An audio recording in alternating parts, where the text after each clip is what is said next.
Ichak kasalliklariga ajoyib davo bo'luvchi hamda ichaklarni yemirilishlardan to'xtatuvchi, 12 barmoqli ichaklardagi yaralarni yo'qotuvchi, oshqozon faoliyatini qo'llab-quvvatlovchi, oshqozonda gastrit, entrit kabi kasalliklarni davolovchi va juda ham o'zining shifobaxsh xususiyati bilan tanilgan azizlar, podorojnik zufturun giyohi bo'ladi azizlar.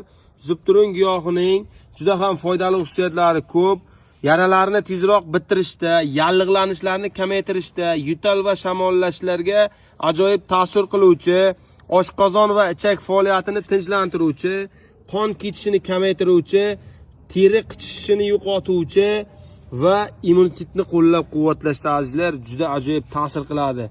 Undan tashqari, agar mana shunday sviji podorojnik zufturunni siqib suvi gemoroyga qo'yilsa, gemoroyga juda ajoyib ta'sir qiladi azizlar.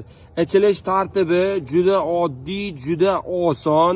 Mana shunday podorojnikni olib, soya joyda quritiladi va yarim osh qoshig'i 200 gram qaynagan suvga damlab qo'yiladi azizlar.